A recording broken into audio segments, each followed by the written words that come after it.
မင်္ဂလာပါခင်ဗျာဒီနေ့ကျွန်တော်တို့အတူတူလေ့လာကြည့်ကြမယ့်အကြောင်းအရာကတော့လူပြောများတဲ့ပုံပြင်လေးတစ်ခုပေါ့ဟုတ်ကဲ့စင်နစ်ဖန်ဂျိုဆိုတဲ့ခေါင်းစဉ်နဲ့တွေ့ရတဲ့စာလေးတစ်ပုဒ်ကနေယူထားတာပါအဲ့ဒီနောက်ွယ်ကအတွေ့ခေါ်လေးတွေပေါ့နော်အဲ့ဒါကိုဒီနေ့နဲ့အသေးစိတ်ဆွေးနွေးကြည့်ချင်ပါတယ်ဟုတ်ကဲ့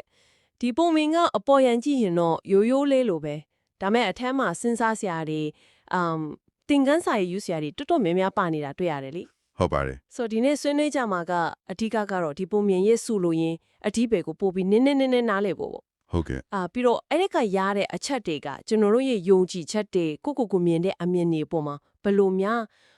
းတက်လျောက်နေနိုင်မလဲအဲ့ဒါကိုအဓိကကြည့်ကြမှာပါဟုတ်ကဲ့ကောင်းပါပြီကဲဒါဆိုပုံပြင်လေးကိုအရင်စကြည့်အောင်ဇလန်ကစက်ကဖွေတဲ့ဖွဲ့စီရောက်လာတဲ့ဘင်ဂိုဆိုတဲ့စင်ပေါလေးကြီးကောင်အကြောင်းနဲ့စထားတယ်နော်ဟုတ်ပါတယ်စင်မောင်းလေးဆိုတာတိတ်တိလေးပေါ့သူကငငယ်လေးကလေးကခြေထောက်တစ်ဖက်မှာတန်ကြိုးတစ်ချောင်းနဲ့အမြင်နဲ့ခြိခံထားရတယ်အဲ့ဒီတော့ကတော့စင်ပေါဆိုတော့လေအားကတိမှမရှိသေးတာသူ့အထွတ်တော့အဲ့ဒီတန်ကြိုးကတကယ်ပဲအကြီးကြီးကြောလို့မရတဲ့အတားအဆီးလို့ဖြစ်နေတာဟုတ်ကဲ့အဲ့တော့ဘင်ဂိုကလည်းလွတ်ချစ်တာပေါ့ဆိုတော့အဲ့ဒီတန်ကြိုးကိုအားကုန်သုံးပြီးယုံတယ်အချိန်ပဲနေရောညရောစူးစားလဲဒါပေမဲ့စင်ပေါလေးအားနေဆိုတော့လေမရဘူးပေါ့မရခဲ့ဘူးအဲ့ဒီတန်ကြိုးကိုဘလို့မှဖျောက်လို့မရခဲ့ဘူးနောက်ဆုံးတော့သူလည်းလက်လျှော့လိုက်ရတယ်ပေါ့အဲ့ဒီနောက်ပိုင်းမှာစိတ်ဝင်စားစရာကောင်းတာကအချင်းကြီးကြာသွားတယ်10နှစ်တောင်ကြာသွားတယ်ဆိုတဲ့ဟုတ်ကဲ့10နှစ်အဲ့ဒီစင်ပေါလေးဘင်ဂိုကအခုဆိုရင်အယူရရောက်ကြည့်တော့အမတန်အားကြီးတဲ့တစ်ပန်ဒီပါတွေတောင်ဆွဲလဲနိုင်တဲ့စင်ကြီးဖြစ်နေပြီအကြီးပဲဒါမဲ့လီအန်တိုဆရာကောင်းတာသူကအရင်စင်ပေါလေးဘွားကချီထားတဲ့တန်ကျူးလေးပဲအဲ့ဒီတန်ကျူးလေးနဲ့ပဲဆက်ပြီးချီနှောင်ခံထားရတော့အဲ့ဒါကတကယ်တော့စဉ်းစားစရာပဲသူရဲ့ကိုယ်လုံးကိုထင်သူ့ရဲ့အာရင်တွေကအရင်နဲ့လုံးဝမတူတော့ဘူးလေဟုတ်ကဲ့အရင်ကသူ့ကိုချီထားနိုင်ခဲ့တဲ့တန်ကြိုးကအခုသူအားချင်းနေရှင်ဘာမှမပြောဘလောက်တော့ဘူးဟုတ်ပါဒါပေမဲ့ဘင်ကိုကအကျိုးဖြတ်ဖို့ကြိုးတောင်မကြိုးစားတော့ဘူးအဲ့ဒီလိုချီခံထားရတဲ့ဘဝကိုပဲသူကလက်ခံလိုက်ပြီးတော့နေ့တိုင်းလိုစိတ်တက်ချက်ဘူးဝမ်းနဲ့နေခဲ့တယ်ဆိုတယ်ဟုတ်ကဲ့တနေ့ကျတော့ပြန်လွှမ်းငယ်လေးတကောင်ရော့လာပြီးတော့ဘင်ကိုရဲ့ကြောပေါ်လာနာတယ်ပေါ့အမဘင်ကိုမင်းမတောင်းနာမင်းတော့ငယ်လေးကမေးတယ်ဟဲ့စင်ကြီးဘာဖြစ်နေတာလဲဘာလို့ဒီလောက်စိတ်ကြီးနေတာလဲပေါ့လွတ်သွားလို့မရဒီဘဝကြီးကအယံဝမ်းနဲ့ဖို့ကောင်းတယ်ဆိုပြီးတော့ပြောတာပေါ့အဲ့ဒီမှာတင်ပုံပြင်ရဲ့အဓိကအချက်ရောက်လာပြီအဲ့ဒီပြန်လွှမ်းငယ်လေးရဲ့အပြောကတကယ်မှတ်သားဖို့ကောင်းတယ်ဟုတ်ငယ်လေးကအန်တော်တဲ့ပုံစံနဲ့ပြန်ပြောတယ်ဟမ်ခင်မကြီးကဒီလောက်အကောင်ကြီးပြီအားရင်ဒီလောက်ရှိတာတမလာတာဒီလောက်တေးတေးလေးတန်ညွတ်တဲ့ချောင်းကိုမဖြတ်နိုင်စေရလားဗျာခင်ဗျာကိုယ်တိုင်ကဖြတ်ဖို့မကြိုးစားတော့တာဖြစ်မှာပါတဲ့အဲ့ဒီစကားကဘင်ကိုအတွက်တော့တကယ်ရှော့ရတော့တယ်လို့ပဲသူတခါမှအဲ့လိုမစင်စားမိခဲ့ဘူးဟုတ်တယ်ငါကလေးစကားကြမှာသူ့စိတ်ထဲမှာတွေ့ရပေါ်လာတယ်ဟုတ်တာပဲငါငယ်ငယ်တုန်းကတော့တေလူမတက်စူးစားခဲ့ရပဲဒီဂျိုးဖြစ်ဖို့အခုငါဒီလောက်ကြီးပြီးအားနေဒီလောက်ရှိလာတဲ့အချိန်ကြမှာဟာဒီဂျိုးကိုဖြစ်ဖို့စိတ်ကူးလေးတောင်ငါလုံးငါခေါင်းထဲမဝင်တော့တာလဲဆိုပြီးတော့ကိုပြန်မိမိသွားတာဆိုတော့ပြန်လွှမ်းငရဲ့စကားကသူ့အဖြစ်မှန်ကိုတတိပေးလိုက်တယ်လို့ဖြစ်သွားတာပေါ့နော်ဟုတ်တာပေါ့သူ့သဘောပေါက်သွားတဲ့အဲ့ငငယ်တုန်းကအချင်းချင်းစူးစားပင်မဲ့မအောင်မြင်ခဲ့တဲ့အတွေ့အကြုံလေးအဲ့ဒါကသူ့စိတ်ထဲမှာစွဲသွားတာအမြင့်တွယ်သွားတာဟုတ်တယ်ဒီတန်ကြိုးကဘလုံးမှဖြတ်လို့မရဘူးဆိုတဲ့ယုံကြည်ချက်လို့ဖြစ်သွားတာ तू မသိစိတ်ထဲမှာဆိုတော့စံနဲ့လုံးအဲ့ယုံကြည်ချက်နဲ့မဲ့ तू ကနေသားကျသွားတာနေသားတခြားဖြစ်သွားခြင်းအဲ့ဒါအဓိကစကားလုံးပဲဟုတ်တာပါတယ်အဲ့ဒါဒီဇာလန်ရဲ့အဓိကအချက်ပဲတကယ်တမ်းကျတော့အခုချိန်မှာသူ့ရဲ့ရုပ်ပိုင်းဆိုင်ရာအားရဆိုရင်ဒီတန်ကြိုးကဘာမှမဟုတ်တော့ဘူးလုံးဝအသေးဖွဲမယ်ဟုတ်ဒါပေမဲ့အတိတ်ကကြာရှုံးခဲ့တဲ့အတွေ့အကြုံတွေလားသူစိတ်ထဲမှာဖန်တီးလိုက်တဲ့မမြင်ရတဲ့တန်ကြိုးကပို့ပြီးတော့ခိုင်နေသေးတယ်စိတ်ထဲကတန်ကြိုးပေါ့ဟုတ်တယ်အဲ့ဒါကြောင့်အခုတကယ်လွတ်နိုင်တဲ့အားတွေအပြည့်ရှိနေမယ်ဖြတ်ဖို့စူးစမ်းကြည့်ဖို့တော့စိတ်မကူတော့ဘူးကို့အစွမ်းစားကိုကိုယ်ရဲ့ကန့်တတ်ထားမိမှန်ထိပြီးတော့မှပိုဝမ်းနေတော့တယ်ဆိုတာမျိုးပေါ့ဒါသူစိတ်ဝင်စားဖို့ကောင်းတယ်ဒီပင်ကိုအဖြစ်ကိုလေလူတွေရဲ့ဘဝနဲ့ဘယ်လိုဆက်ဆက်ကြည့်လို့ရမလဲဒီပုံရင်ကလူသဘောနဲ့ပတ်သက်ပြီးဘာတွေပြောနေတာလဲဒါကလေလူတွေရဲ့အပြုမူစိတ်သဘောထားတွေနဲ့တော်တော်များတိုက်ရိုက်ဆက်ဆက်နေတာတွေ့ရတယ်ဥပမာလူတော်များများကအတွေ့တစ်ခုခုဆက်လုပ်တဲ့အခါပေါ့ဟုတ်ကဲ့ဒါမှမဟုတ်အခက်အခဲတစ်ခုခုကိုကြောဖို့ကြိုးစားတဲ့အခါအစားပိုင်းတော့အားပြည့်နဲ့ကြိုးစားကြတာပဲဒါမဲ့အဲ့လိုကြိုးစားရင်းနဲ့အမားတွေကြုံလာတဲ့အခက်အခဲတွေတွေ့လာတဲ့ကြာရှုံးတာတွေကြုံလာတဲ့အခါကျတော့တဖြည်းဖြည်းနဲ့လေစိတ်သက်ကြလာအောင်ဟုတ်တယ်လက်လျော့ခြင်းစိတ်တွေဝင်လာတဲ့တွေ့အဲ့လိုအချင်းချင်းဖြစ်လာတဲ့အခါကျရင်လေဘာဖြစ်တယ်လဲအဲ့ဒီခါကျအဲ့မှာအရေးကြီးတဲ့အချက်ရောက်လာပြီး အကျဉ်းချင်းကြာရှုံးတာများလာတဲ့အခါဒါမှမဟုတ်အခက်ခဲတစ်ခုခုကိုကြော်ဖို့စ조사ရတာအယမ်းပင်ပန်းလာပြီလို့ခံစားရတဲ့အခါလူတွေကအဲ့ဒီအခြေအနေအဲ့ဒီကန့်သက်ချက်တွေနဲ့နေသားကြသွားရော ။အော်လက်ခံလိုက်တယ်လို့ဖြစ်သွားတာ ဟုတ်တယ်ငါကတော့ဒီလောက်ပါမယ်ငါအတွက်ကတော့ဒါအဆုံးပဲငါကတော့ဒီလိုအမားမျိုးလုတ်တက်တဲ့လူပဲဆိုတဲ့အတွင်းနဲ့ကိုပေါင်ခတ်လိုက်ကြတယ် ။ကန်တက်လိုက်တာပေါ့ ဟုတ်တယ်အရင်ကယုံချင်တဲ့စိတ်ပြောင်းချင်တဲ့စိတ်တွေတဖြည်းဖြည်းပျောက်သွားပြီးတော့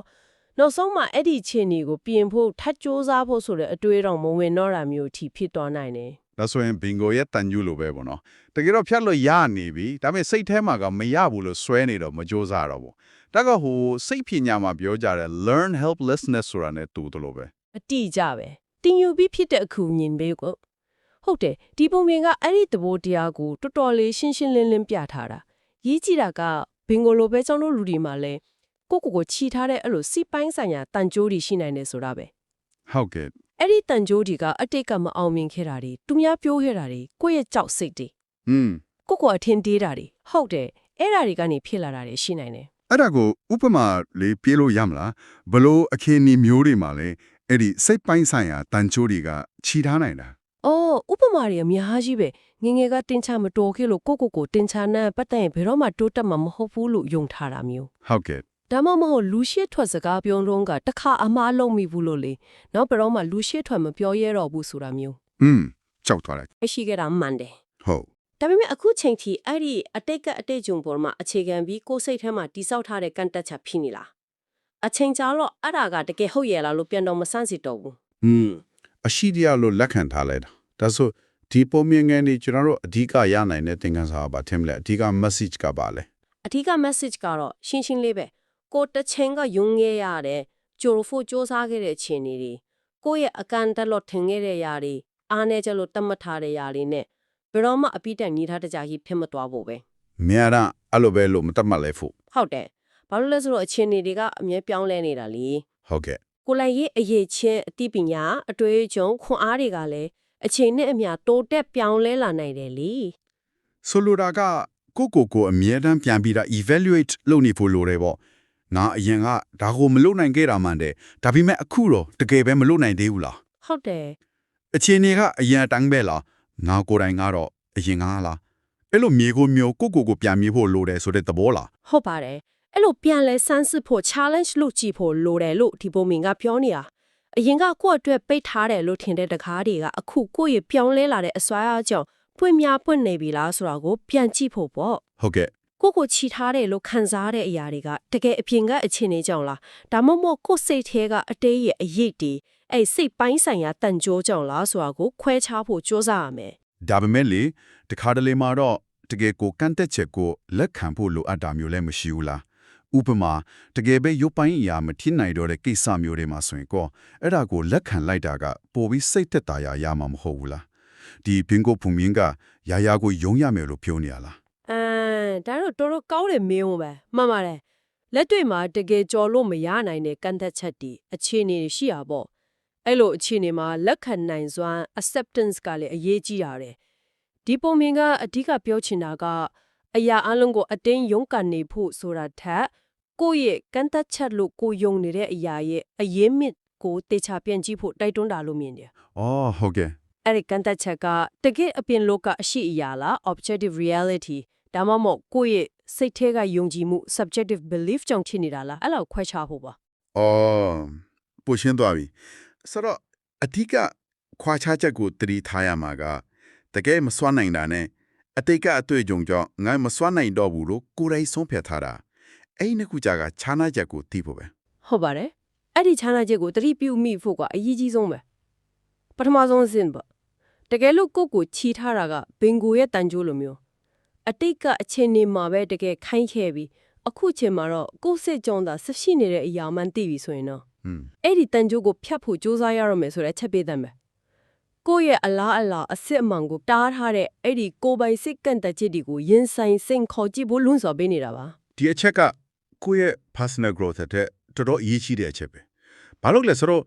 များစုကကိုယ့်ရဲ့ comfort zone လို့ခေါ်တဲ့ ချင်းသာရနေတဲ့ဘောင်ထဲမှာပဲနေချင်ကြတယ်လी ဟုတ်တာပေါ့ အဲ့ဒီဘောင်ဆိုတာကတခါတည်းကျတော့ဒီလိုကိုယ်တိုင်ဖန်တီးထားတဲ့စစ်ကန့်သက်ချက်တွေဖြစ်နေတတ်တယ် တီးကြပဲအဲ့ဒီ comfort zone ကတက်တာရှိတယ်လို့ထင်ရပေမဲ့တကယ်တမ်းမှာတွတ်တော်မှုကိုတားထားနိုင်တယ်ဘင်ကိုအတက်ဆိုအဲ့ဒီတန်ကျိုးနဲ့ဆက်နေတာကသူ့အတော်ပုံမှန်ပဲလုံကျုံနေလို့တော့ထင်ရင်ထင်နေမှာ ဟုတ်တယ် ဒါပေမဲ့အဲ့ဒီပုံမှန်ကသူ့ရဲ့အစွမ်းစားအပြည့်အဝကိုထုတ်သုံးဝယ်မပေးဘူးအလားတူပဲလူတွေမှာလည်းကိုကျင့်သားရနေတဲ့အလေးအထက်တွေအတွေးခေါ်တွေအပြုတ်မှုတွေကကိုယ့်ရဲ့တွတ်တက်နိုင်စွမ်းကိုမတိမတာချီနှောင်ထားတာမျိုးတွေရှိနိုင်တယ်လေ ကောင်းပါပြီဒီနေ့ကျွန်တော်ဆွေးနွေးခဲ့ကြတာတွေကတော်တော်လေးအတွေးတွေပွားစရာရလိုက်တယ်ဘင်ကိုရဲ့ဇလန်းလေးကနေလူဘဝရဲ့အရေးကြီးတဲ့စိတ်ပိုင်းဆိုင်ရာအမြင်တစ်ခုကိုကောင်းကောင်းမိမောင်းထုတ်ပြနိုင်ခဲ့တယ်အနစ်ချုပ်ပြန်ပြောရရင်တော့ဒီပုံပြင်ကကျွန်တော်တို့ကိုအတိတ်ကကြာရှုံးမှုလေကြောင့်ကိုရှော့တွက်ပြီးကိုယ်တိုင်ကန့်တက်ချက်တွေမဖန်တီးမိဖို့တတိပေးနေတာပေါ့ ဟုတ်ပါတယ်ဒါအပြင်အခြေအနေတွေပြောင်းလာတဲ့အခါကိုယ်တိုင်ကလည်းကိုယ်ပြီးတက်ကြွလာတဲ့အခါမှာအရင်ကမဖြစ်နိုင်ဘူးလို့ထင်ခဲ့တဲ့အရာတွေကိုရဲရဲဝံ့ဝံ့ကြံစမ်းကြည့်ဖို့ကိုယ့်ရဲ့အစွမ်းအစားကိုပြန်ပြီးအကဲဖြတ်ကြည့်ဖို့တိုက်တွန်းနေတာပါပဲကိုယ့်ရဲ့တကယ်အစွမ်းအစားနဲ့ကိုယ်ထင်နေတဲ့အစွမ်းအစားကြားကကွာရချက်ကိုသတိပြုမိဖို့လိုတယ် ကောင်းပါပြီဒီနေ့ဒီဆွေးနွေးမှုကိုအဆုံးမတတ်ခင်မှာလေနားဆင်သူတွေအတွက်ဆက်ပြီးတော့စဉ်းစားစရာအတွေးလေးတစ်ခုချန်ထားခဲ့ခြင်းပါတယ်အဲ့ဒါကတော့ကိုယ့်ရဲ့ဘဝမှာကောဘင်ကိုရဲ့တန်ကြိုလိုမျိုးအရာတွေရှိနေနိုင်မလား ကို့မှာအခုလက်ရှိမှာပြောင်းလဲနိုင်စွမ်းယုံထွန်းနိုင်စွမ်းကြော်လွှမ်းနိုင်စွမ်းရှိနေရတာနဲ့အတိကတွေးကြုံတွေဒါမှမဟုတ်ကြောက်စိတ်တွေကြောင့်ကိုယ်လိုင်ဖန်တီးထားတဲ့မမြင်ရတဲ့တန်ကြိုးတွေနဲ့ကိုချီထားမိနေသလားပေါ့ ဟုတ်ကဲ့ဒါမှမဟုတ်ကိုယ့်ရဲ့အမားလို့ထင်နေတဲ့အရာတွေကိုယ့်ရဲ့အားနည်းချက်လို့ကိုယ်သတ်မှတ်ထားတဲ့အရာတွေကတကယ်ပဲမြဲတမ်းအဲ့လိုပဲလားဒါမှမဟုတ်အချိန်နဲ့မျှပြောင်းလဲနိုင်တဲ့အရာတွေလားဆိုတော့ကိုပြန်ဆန်းစစ်ဖို့အချိန်ပေးသင့်ပါတယ်ကိုယ့်ရဲ့ကိုယ်ပိုင်တန်ကြိုးတွေကိုရှာတွေ့ပြီးအဲ့ဒါတွေရဲ့တကယ်ခိုင်မာမှုကိုမေးဝန်ထုတ်ကြည့်ဖို့အချိန်တန်ပြီလားဆိုတာလေးစဉ်းစားကြည့်ဖို့ပါပဲ